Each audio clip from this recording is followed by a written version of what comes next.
Jess Mookherjee is a British poet of Bengali heritage, is widely published in the UK, and is the author of four collections, three with Nine Arches Press and one with Broken Sleep Books, Desire Lines.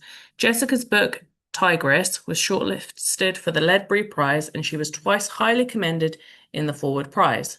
Her fourth collection with Nine Arches Press, The Universe is an Animal, is out November 2026. And my friend Maria recently reminded me that Jess's first collection was actually with Cultured Llama, which is a nice little link there. I hope you enjoy the episode. We talk about a lot of things from laughter to culture to poetry to how to get into poetry, lots and lots of other things. And yeah, so enjoy. Hi, Jess. It's lovely to see you and be joined by you and get to know you and get to know your work. And I've really enjoyed reading your latest book as well. And there's such a rhythm in your latest book. And did you just find that that rhythm just came and you ran with it? So I'm thinking, talking about desire lines, or are you talking about notes from the shipwreck? Desire Lines is the one that I've been reading. Yeah, because they came out not too far away from each other. Yeah. So notes from the shipwreck was my Nine Arches collection. Desire lines. Okay, so you're talking about my Broken Sleep collection, desire lines. Yes. It did come out all in one Yeah. voice, and Mm. it was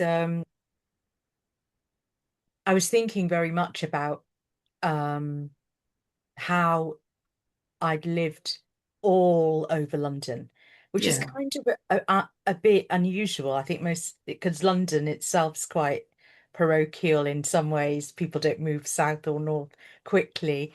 But I actually had 25 years of living all over. And also uh, the voice of London as well as the voice of me wanted to merge. Yeah. And it kind of did come out in a sort of step in quite a voice. So yeah, it came out very, very quickly, all in one, and then it took ages and ages and ages to refine and Mm. edit and Yeah. chop and change and research actually. Oh, okay, that's Um, interesting. Yeah. yeah, once I'd kind of done the gush of Yeah.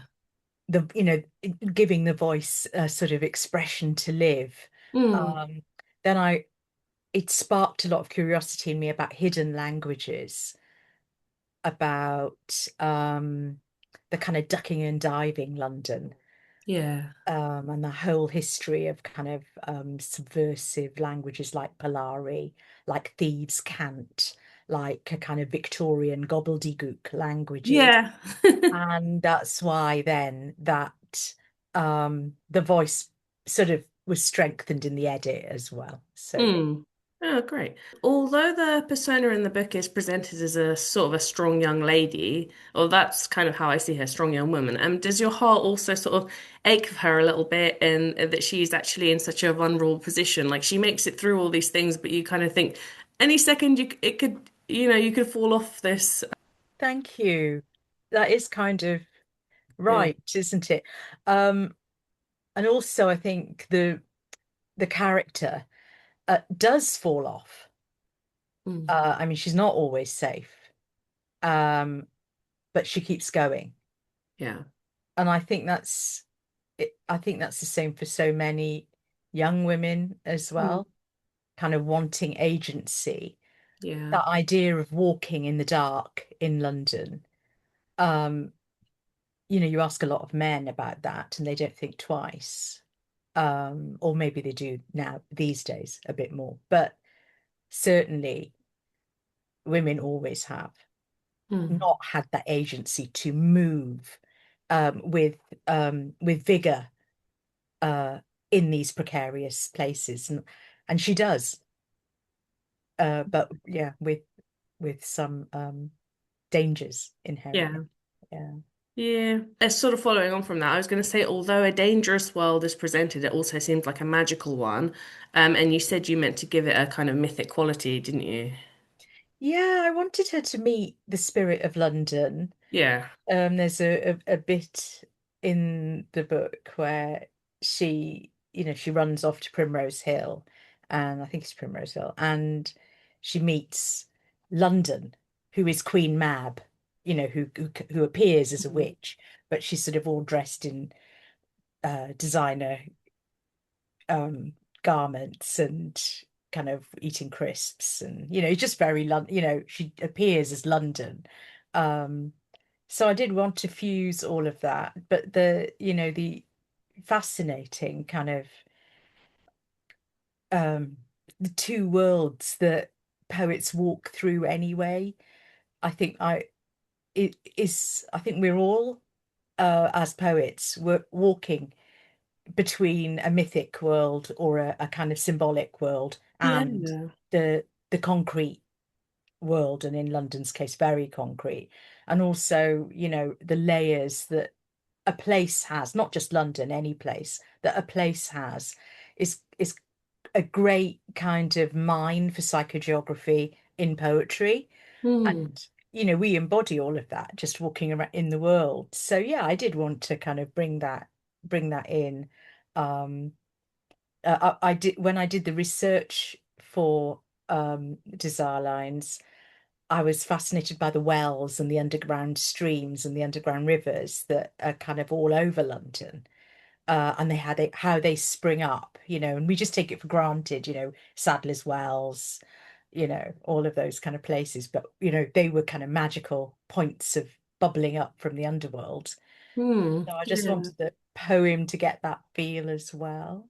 I I hope think that comes it's, across well. yeah, definitely. It's normal for us to just walk around and think material reality, symbolic, myth, stories, what it could be. I think that's kind of like the poet mindset. Yeah, it's quite, feels quite natural, doesn't it? I have a feeling that racism, in particular for brown people, is worse now than when I was growing up. Obviously, we grew up at different times. What do you think? Do you think it is worse now? I used to always think when I was little and really little and naive, I used to think, well, everyone now will just grow up and there'll be no more racism. And then I realized that that probably wasn't going to happen. Do you know, it's easy to think that. Mm, It's kind of easy to think that, I think, and particularly when you grow up in London or around London. But I grew up in Wales, in Mumbles, sort of Gower, and we were the only one of the very few brown people. yeah. I never saw a black person or person of African heritage until I was 8, and that was in Cardiff. Um, so it my and I'm 58. So do I think it's worse? I think it's better in some ways Mm, and a lot worse in some ways. But I mean, I remember when it was normal to be racist. mm, And I think now it isn't normal to be racist. I think some people would like it to be, but yeah. it isn't. And I think and maybe I am really, really naive. Um, but I think um, most people are kind of want to just feed their families and get on with their lives, Mm, whatever race or color you are. However, I think the norms and the Overton window and all of that are really important. And I think but I think in the 70s it was normal. yeah. So you expected it.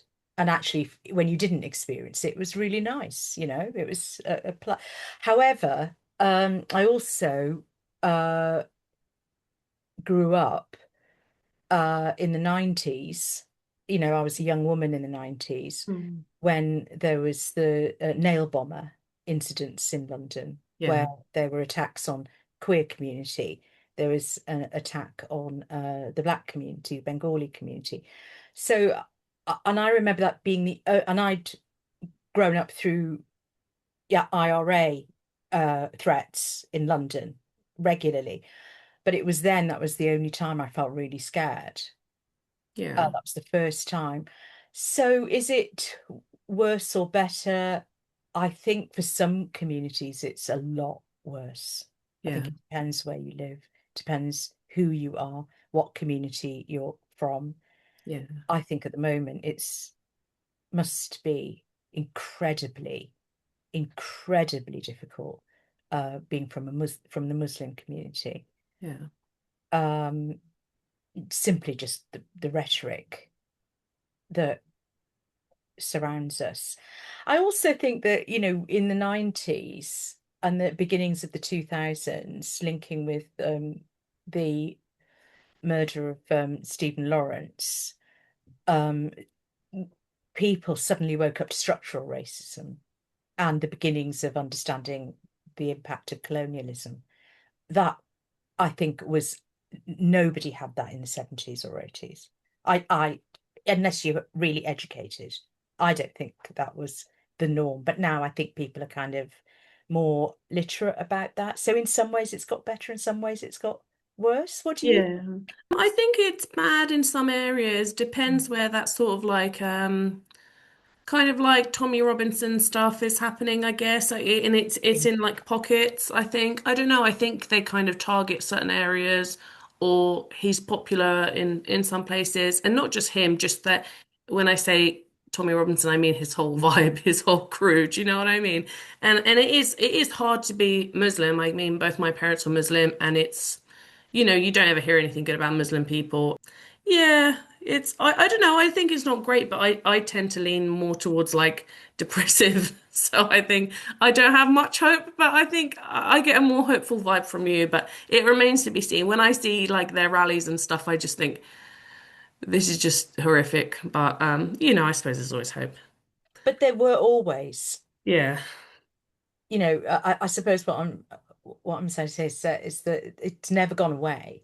yeah, And I think, yeah, and maybe I am naive, that I think that the bulk of people just want to get on with their lives, yeah, and they want to think about their families, want to think about how they're getting through the day, and aren't radicalized in any way. And yeah, that goes for all communities. But we've got amplification of the internet now, yeah. and that things are taken out of context. Loads of different things are taken out of context. So it's a difficult one, I think. I think basically we're in a different time, and Mm, it's really hard that's to. one of the things that is surprising me is that we kind of all the things that we've been through in recent history, and then sometimes when you're living your own life, you think of it as the ever present, don't you? You think nothing new will happen; it'll just be like X, Y, Z in the past, but it's always kind of like a new dawn, isn't it? And it's always different. So that's kind of what's interesting, I guess. This kind of follows on. Is it hard to write poetry in the world that we live in? Is it hard? Oh, wow. Yeah. It's so hard, isn't Yeah. it? Um, I had the honor of hosting a discussion at in the Tunbridge Wells Literature Festival on the writing poetry in response to catastrophe, Mm, um, or just writing in response to catastrophe, not even writing poetry. I mean, just writing. And we had a director of public health who had written a book about COVID-19 pandemic. We had people who were writing short stories about how to get through the climate catastrophe. And we had a whole section on witness, on the poetry of witness. And I'm very um, moved by that sphere of poetry writing, that idea of witness, because we have different levels of witness. So witnessing uh, destruction of communities in the world is incredibly different depending on how far away you are from that. mm, So, I'm very moved by the poetry of um, Yusuf M. Kashmir. I don't know if you know his work, but he's written um, the most fantastic book um, of poetry about his experiences of growing up in the Badawi camp in Lebanon. And and then his subsequent migration to Britain and how that was. And it's just so moving, but it's a very different way of writing in the world than I have from an incredibly privileged place in Tunbridge Wells, you know.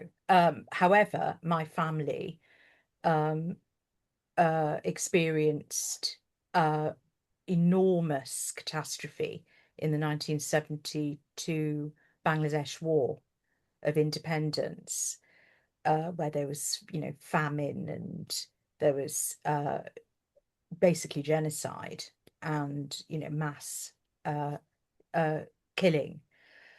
And my whole family were dislocated from that. So if I write about that, although I'm writing with some distance, that was um, the soil that I was germinated from. So Yeah. then that would be different again to say somebody else writing about it who was just writing historically about it. So I think it is really hard to um witness. I mean, it's hard to witness because really we just want to look away and look at nice things. Mm. Why wouldn't you? And the people who are experiencing those things would also like to have Yeah. other things to think about. So, but it is important to stay with it, I think. I think it's part of a poet's duty in some ways to enable the witnessing and uh, and to be able to speak about it. I Yeah. think a lot of poets at the moment, I think, are talking about that kind of ability to speak. Yeah, yeah.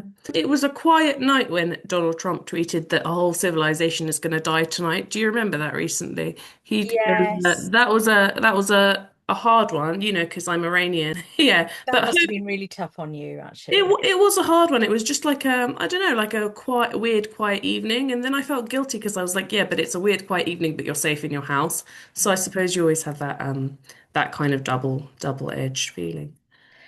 There's my new collection that is coming out in November, quiet plug, um, is called The Universe is an Animal, and that's with Nine Arches Press, and that is really tackling a lot of what you're talking about. How do we talk about, how do we not just talk and write poetry, but how do we exist in a world where this is where we're existing with this? Hmm. Um, and to a certain extent, again, we sort of always have. I mean, Yeah, true. I mean, I'm probably a bit older than you. I'm sure I am actually. But when in the 80s, we were all going to have 3 minutes to Oh. live. Yeah, because of impending nuclear bombs, and so we kind of grew up thinking, it's going to happen any minute now. What are you going to do? Stick a bag over your head and take the door off the hinges. And there's a poem in that new book where the last line is, well, you'll know it's the end of the world when it's your house, somebody else is watching, being blown up on TikTok. Hmm. Because it's happening to somebody, just Yeah. not us. So I totally get your um Yeah. the feeling of everything stopping for a moment. You seem like you are so prolific and you write so many poems. Is that they just flow out of you, or do you like sit down and work at it and are like really strict? Or because I feel like I only write like seven poems, seven decent poems a year, maybe. I don't know. I know that sounds ridiculous. I mean, I'm busy with like young kids and stuff, but really poems that I really love, yeah, it might be like seven a year or something. 7 good poems a year is amazing. Is I it? hope I write 7 good poems a year. I might write 100 not so good poems. And I think a lot of poets can really beat themselves up about this. But Mm. everyone's got a different process, don't you think? I mean, some people Yeah. really write in their heads, and I I tend to just splurge everything out on the page. So it probably looks like I'm writing a lot, but seven good poems is the I'm main. glad you said that because I thought you might be like, 7 poems, what do you do the rest of Seven the good time? poems is Yeah. amazing. Yeah. I mean, so it's really not, it's not quantity, it's, quality. I mean, I know somebody, a really fantastic poet, and she's taken, in some cases, 10 years to write one poem. But what a poem. I Yeah. mean, that one, it, it's really good poem. And you only need seven, well, not, I mean, that's a lot of really good poems, I try and tell myself, well, after like 4 years, there'll be a collection. So Well, after a couple of well, years. you know what? That is so right. I mean, your work is amazing. Oh, thank Bad you. Betty Press, isn't it? And I mean, it's brilliant. I mean, I've been writing um since I was in my 20s, but I never had the confidence to have to show it to the world. So I think by the time I started doing that, which was 10 years ago, there was a lot of build up. So, I was thinking, well, you're 48 now, get it out there. Um, but there's no harm in slowing down. It doesn't Mm. matter, you know. Yeah. Um, it doesn't matter. It's the what matters is the connection that you have to your work and how important that is to you, Yeah. what you've got to write, and then the beauty of the poem that you have. I'd rather seven good poems than, a whole lot of splurge. And Yeah. Wayne Holloway Smith said, I just thought it was really good. He said there's a lot of poems that need to be written, a lot of poems that need to be written, but very few that need to be read. I love that. That says it all, doesn't it? He kind of said it, didn't he? And that's good. Seven good poems is brilliant. Oh, I okay. wouldn't worry about that. If only I had seven good poems, yeah. Probably. But I try. We try, right? Yeah, we just always have to try our best, I guess, and And do. also, I don't have children. And I have got to say, um, I don't know how anybody does anything when you're also mothering. I mean, it's an extraordinary act of human creation. So certainly don't beat yourself up. I'm seven good poems on top of that. It's just extraordinary.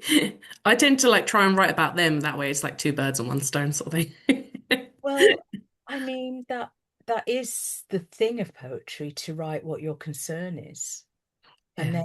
then you're almost documenting that that change. It would be an extraordinary thing. Yeah. Hmm. When did you start writing poetry, and what's your poetry sort of origin story, if you had one? Like the first time you maybe like read a poem or thought, oh, this is something I could do, or I see myself as a poet sort of thing. Oh gosh. Um, I've got two origin stories, both rather silly and in a way. But when I was 6, my dad gave me a pen and a notebook. And I decided, I don't know where this came from in my head, I decided I was going to be a poet. So I wrote some poetry, and I remember I wrote a poem called Beauty, and I wrote another poem called Autumn. Oh, As that's a so very sweet. cliched 6-year-old. And I read them out I showed them to my primary school teacher, who said, "This is extraordinary, Jessica." And she wrote them in huge letters and pasted them up on the walls of my primary school, I love that. which I thought, this is a fantastic way of getting attention.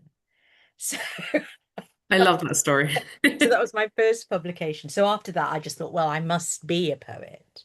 So that was a kind of rather silly origin story.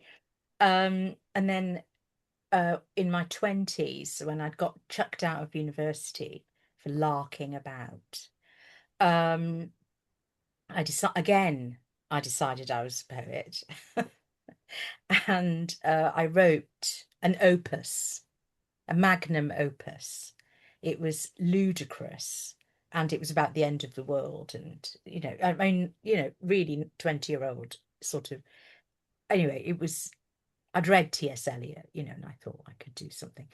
And so I typed it all up on my Olympus typewriter and sent it to Jonathan Cape, thinking that they would publish it and this would be the makings of me as a great poet.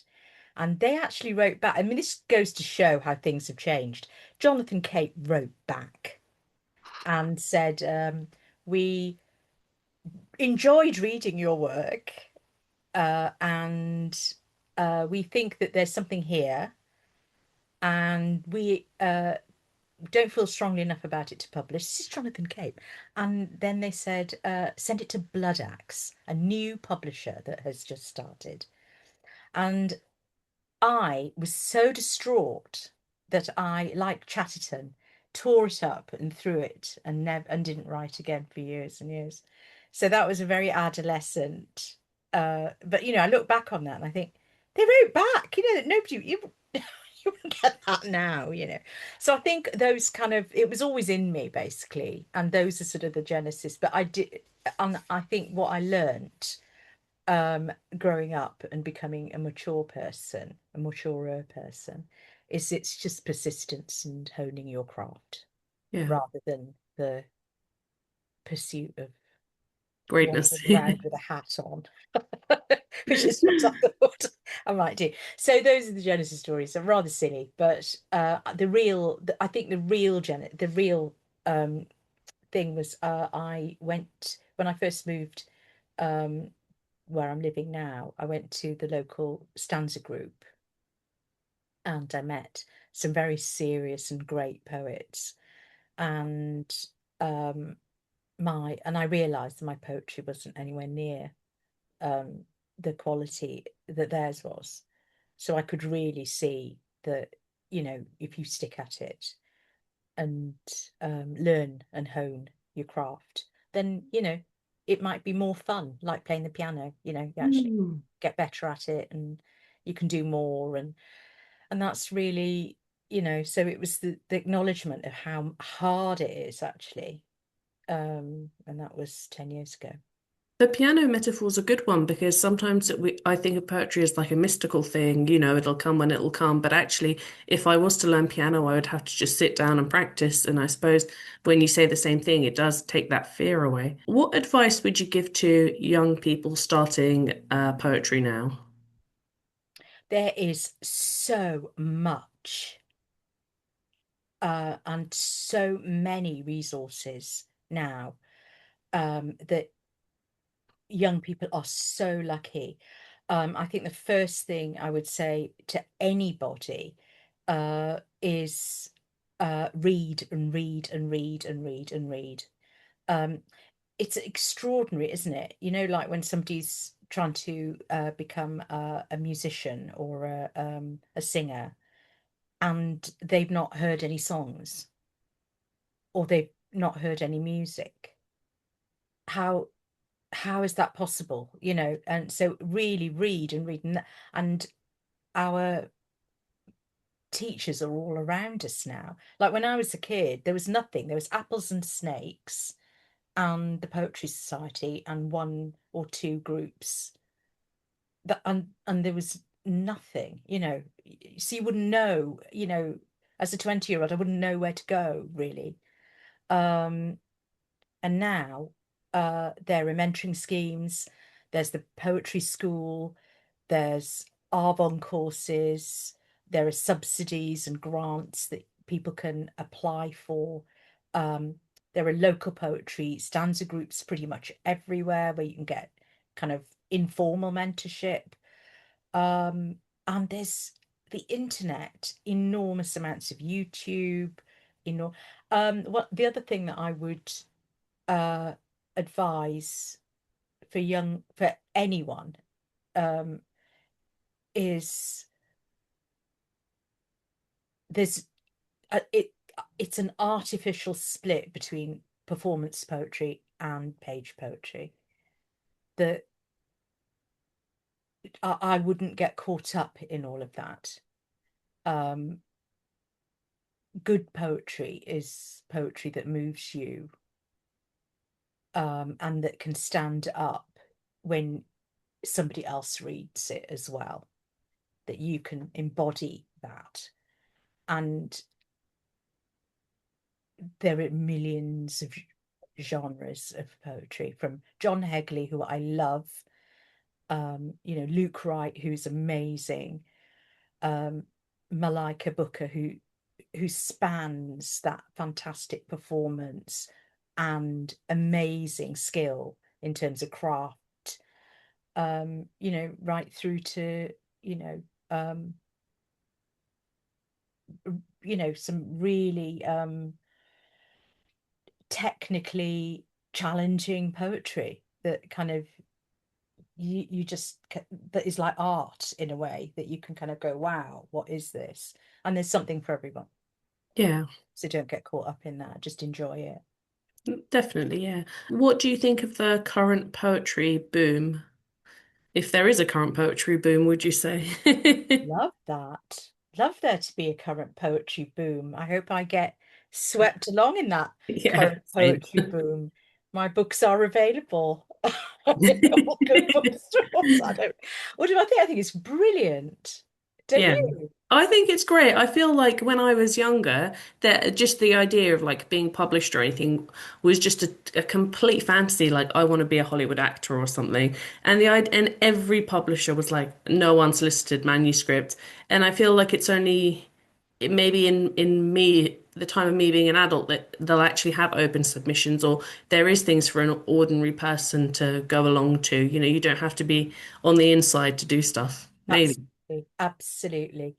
And all credit to the people who put on poetry performances locally. All credit to local presses, small presses like Bad Betty. I used to run a small press myself, and it's such hard work and it's labor of love, and you just don't do it for the money because there isn't any money in it. Yeah. You do it for the love, and it's the ecosystem of poetry. I'm really pleased you asked about that because it's yeah, but we're part of that ecosystem and we make it thrive as well. So, Mm. you're part of it. Yeah, it's good. The community however, poetry is a bit of a a bit like swimming, like everyone likes doing it, but watching it is a bit niche. Yeah. So it's kind of you need to be part of it to watch it and read it. It would be great if it had more wider audience, and there are some really big popular poets out there who bring in more people to be interested in poetry. But yeah, I think it's Yeah. great poetry boom. I hope it results in sales and I can pay my mortgage with it. But at the moment, that's not going to happen, I don't think. So it's a boom, but Yeah. Did you feel growing up disconnected to your parents due to culture, place, or growing up in different places? oh, I think so. We could talk about this for another long We time, both can of talk us. about this for days, yeah. I think we really could. Um, yeah, it's the really short answer. Yeah. Um, I thought my parents did suffer mental health problems, actually. I mean, I don't want to sort of belittle that. They actually had some serious health issues, both of them. However, I also thought they were a bit mad, but actually they're from Bangladesh. But I didn't grow up in a Bangladeshi culture. So things that I have subsequently realized were normal uh, were, I thought, crazy when I grew up. I was like, why is my mum eating in the kitchen with her hands? Why? Nobody, and I had no one there to tell me that that is actually um, just normal for a Bangladeshi housewife. And my dad would say, she's doing it because she loves you, and she's doing it because that's what we do.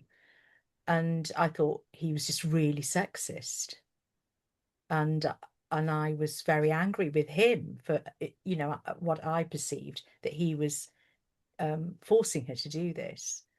Um, and that wasn't the case at all. And so in a way, it gave me a kind of so I was more like an English person watching some foreigners hanging out together in a house. That's how I very much felt.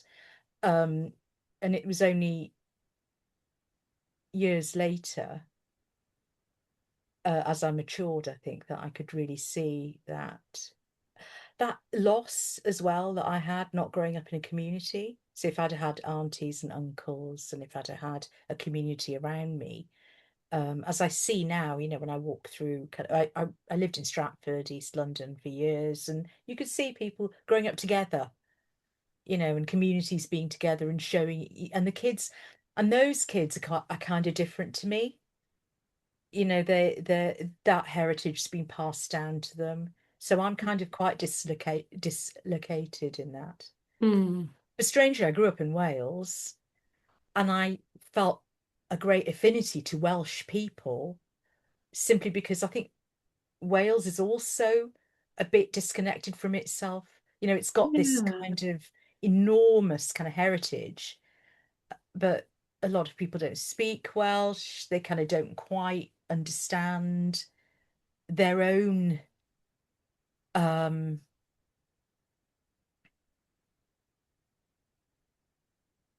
what that heritage really means for them, I think, and then it can get constructed in all sorts of different ways. So I relate to that hiraeth, Mm. that feeling of uh homesickness for something that actually maybe doesn't exist. Mm. um and and maybe that's what a lot of English people have as well, hence the feelings of wanting to create an identity. Yeah. um so I can understand it, but um it can get very distorted, can't it, if we're not careful? Yeah. Yeah. Everyone wants to belong, don't they? Identity is such a big thing. I think identity is like the main thing, isn't it? And Yeah. home, And home, yeah, that's true. very It's much. it's funny and it's like sweet and funny what you say about thinking that your parents are crazy because I always just think all Iranian people are crazy. Like the average Iranian person is just completely mad, but it's funny, isn't it? Well, You look back and laugh. I mean, I'm a bit addicted to TikTok. I shouldn't admit it, but I am. But there's just fabulous young people on TikTok laughing at their own I cultures. know, I love it. I love It's it. so funny. The Arab guy who makes me laugh. He says, what does he say? What Arab people think they're saying, Yeah. and then what they really are saying. Yeah, it's so It's funny. just, it's very funny. And you have the same thing with Bangladeshi people.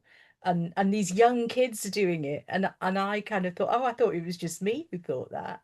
But also, I grew up watching Monty Python, and they did the same about England, Yes, yeah. watching their parents and thinking they're all mad. So maybe it's just something that is completely normal that we all do, and we all think our parents are completely mad Hmm. because we're moving on, the world is moving on, and Hmm.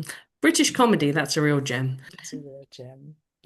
When I was growing up, staying alive and staying human were just like my Bible. It was one of the few things I remember. I always used to go to a coffee shop that's now Urban Outfitters, I think, rifle through the tiny little poetry section. It was like this big, and two of the things that were on there were staying alive and being alive. So when I found out that you were in it, I was like, oh my God, that's iconic. That's like being on the cover of Vogue, like for us. Fantastic. Yeah, Oh my so God. I'm so how so how does it feel to be like in poetry history with that? just so Yeah. grateful to Neil for a start, just having blood acts and just putting those anthologies out. I mean, it's just amazing. Yeah, I think I was really lucky. I'm really lucky. And yeah. But they're quite big books. I mean, there's a lot of people in them.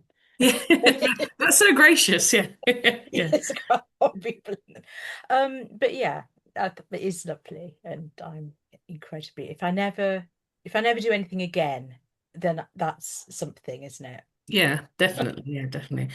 The images in your poems are so striking and so surreal. Is it truant? Oh, really? Amazing, amazing, beautiful, thick, rich, like I want to say like meaty poem. Like there's just so much in it, and you want to get in it. Do they just come to you ready made, or do you have that mu like a brain that just makes it so tactile and just creates these images? Oh, bless you. Um, I think like all poets and yourself included, um, sometimes a feeling brings out an image, and then that image has a life of its own, and then we need to pull it back a bit in terms of craft. So, and I don't think I'm any different to any other poet in that that's, I think, a process. Um, I think I do have a resource to quite a lot of different images. I think if you're from a number of different cultures, and I include Wales in that, I include Bangladesh, India, I include, and also, when I was a kid, maybe exactly like you, I'm sure, I read a lot of mythology, and you just generally read a lot. So you've got access, I think, to quite a lot of images anyway. It's like your own personal library. Yeah, definitely. Um, so I don't think I'm any different. Maybe a little bit that I've got a bit of added access to certain bits of imagery. Like, for example, in that poem you were talking about, there are lots of images of Bengali and Indian birds. So like a Yeah. shikra and a book. But, I mean, uh, I think we all have that. We all have access to that. I think it's craft really as well, and Mm. how to make that poem live and give to that poem what it needs. That particular poem you were talking about um, was it came from a workshop that I think it was, yeah, I can't I remember exactly who was running that workshop now. It's quite a good poet, and he was talking about writing a long poem. So how do you write a long poem with lots of images in it? So that's why it came out like that. Mm. Do you feel like poetry is a way to reclaim and understand the past? Mm. Yeah, I'd be interested to know what you think about that as well. I feel like I suppose everyone thinks we go back and make sense, don't we? And I think poets like to map. I see that in a lot of my poet friends that they like to just almost do a like a painting in their heads of their poems, and it's like this was here, that was there, this was there, and I think we like to map, catalog. I think maybe we're just catalogers. We just I yeah. think I think so, but do you think also we're trying to we're processors? Yeah. Like poetry's a kind of processing emotion, the mind and the body and the emotions are all um processing through consciousness as well. I mean, I'm just thinking of Seamus Heaney's poem, where he uh, is talking about his brother be dying, Yeah. and that must have been a very, very important memory for him, and something about the past. But in his unlocking of that, he's sharing something that you and I can connect with really, really. We can process our own grief and our connections to our parents that way as well. Not that it's a healing thing, but yeah, like a painting. Yeah, I I like your analogy there. I know you said a little bit about this, but animals often come up in your poems. I always think animals are such a wonderful allegory and they teach us so much. They're archetypes in that way. What about them lends themselves to your poetry? What a fantastic question. That's a PhD question, isn't it? Do you Because think it's just well, like one I 1,000 words on like yeah, what just animals go. in your poetry? But animal, I mean, we I mean the thing that really when you say that, the two things that pop into my mind are kind of Watership Down Yes. and The Tiger Who Came to Tea. You know, when we're kids, there's something about how we are so close to everything around us and how actually animals can seem safe a little bit, pet that kind of thing. But actually then they're it nature's red in tooth and claw. It's a very difficult world for an animal. And I remember watching Watership Down when I was a kid and thinking, oh my God, this is just absolutely horrific. This is so sad and awful. And it was only a bit later that I realized that actually um, Watership Down, the whole of the book, is a Native American, a First Nation creation myth about fear and rabbit medicine. And I just thought, wow, what an extraordinary thing of work of art that has been using animals, Animal Farm, again, that whole child to nature, red in tooth and claw, vicious and yet kind of accessible. Tiger Who Came to Tea. I love It's that. about Nazis, isn't it? And so I in a did not way, know that. oh right, okay. Yeah. Yeah, the tiger who came to tea, if you kind of think about it, it's and we can all relate to this. It's a sort of uh this ferocity that comes and interrogates you. Mm. Um so I think it's kind of there in our literature in and in the way that we grow up from that child mind to an adult mind. Um, you're again, I think you're much younger than me now, I'm thinking. Did you read the Babar books?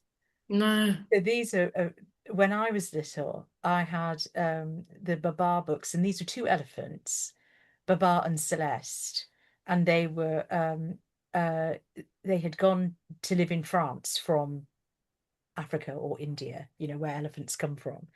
And I just thought they were my parents. I love that. I just thought, well, these are two immigrants, and here they are, kind of, I think it's quite moving, really. Sort of trying to dress like elegant French people, but they're like elephants. It's like the elephant in the room. They're foreign, and it's a kind of way. It's a very, it's a very easy way for us to take in to Mm. take in otherness. Yeah, definitely. Yeah, do you not think? I think that's why people write about birds quite a lot because they're so weird. Well, just that's a really good point. And just as you were speaking, the only thing I thought was the human is the only animal that doesn't know what kind of animal it is or what animal it wants to be. That's just what I thought while you were speaking. Yeah. That's really that's a fantastic poem. Yeah, maybe. Yeah. This is why I can't be a normal person because I have to just think these things and I just get so disturbed. Be surprised how Yeah. disturbed normal people are. From your interviews and just talking to you and stuff, you seem like such a happy, happy person that's, willing to be positive and look at things in a better light. How are you able to maintain that? And sometimes I feel like in poetry, in the writing world, just in employment, in anything in life, we have to have such a thick skin, and sometimes it makes you such a hard person. Oh, well, well, thank you so much for thinking I'm a happy person. Yeah. And sorry if that boxes, and again, like, sorry if No, that kind of boxes you in. well, I'm ever so grateful that people think I am a happy person. I think quite a lot of people who probably know me really well know what a miserable soul I can be and tetchy. And I think we're we are all complex. Um, uh, we all are. Um, I guess one of the underlying things that you're asking is how to keep resilient, Hmm. how to keep moving forward through life. Yeah. Um, and uh, I do have a fairly robust sense of humor. I do like to find the funny in things, which is a marked contrast to my poetry, which isn't at all funny. But, I wish I could. I mean, I would love to be John Hegley, really. That's the kind of poet I would aspire to be, but I am sort of the opposite. Um,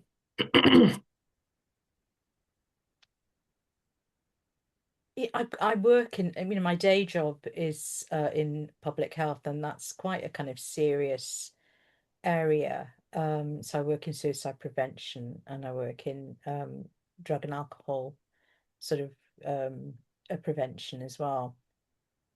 And you're faced with, personal ish, personal tragedy and trauma all the time.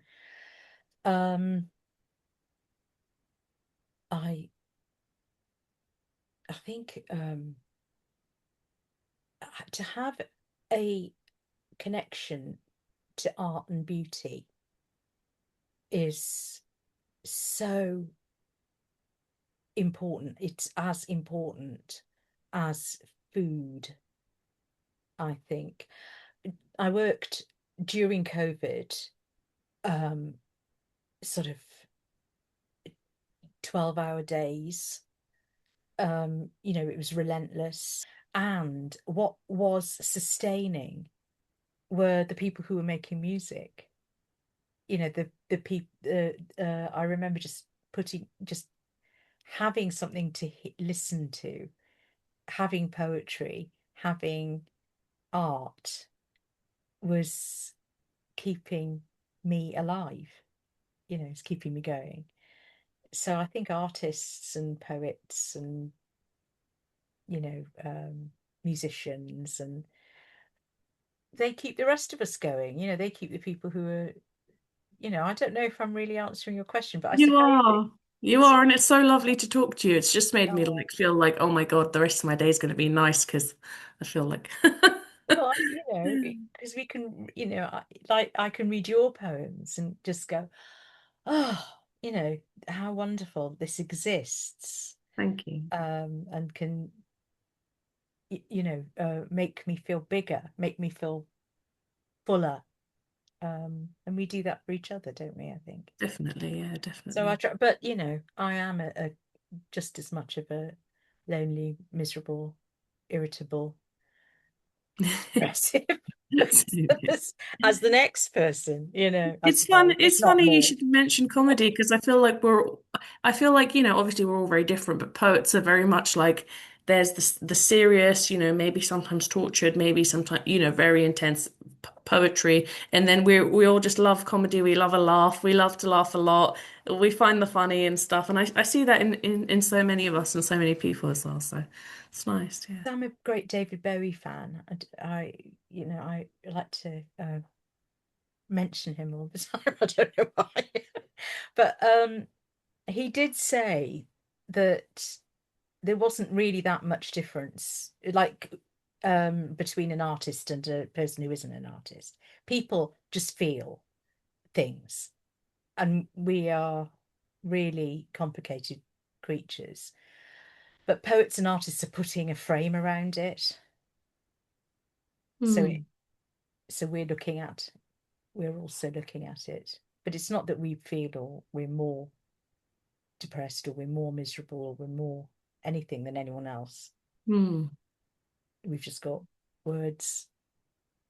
Yeah. Thank you so much for talking to me today. It's been so lovely, and I hope I'm able to catch you reading somewhere at some point. I'm sure I will. Oh, And it's been so definitely. nice. Yeah. I'd love to have a cup of coffee with you and Yeah, talk that'd be so along lovely. with I you. actually lived in Tunbridge Wells for a bit when we left Brighton because we went into a women's refuge, and our women's refuge was right in the middle of Tunbridge Wells, and it was nice to get to know the place. And so it was very beautiful, but I felt kind of outside because I was like, oh, I'm here in a women's refuge. But It let's wasn't. definitely get together and have it because Yeah. I'd love to talk to you about your poetry as well. Yeah, I oh, think, thank you. yeah, Yeah. you But yeah, really, but you've made me feel very hopeful and good and going forward today. So thank you very much. Yeah. there's good people in the world. So Yeah. please.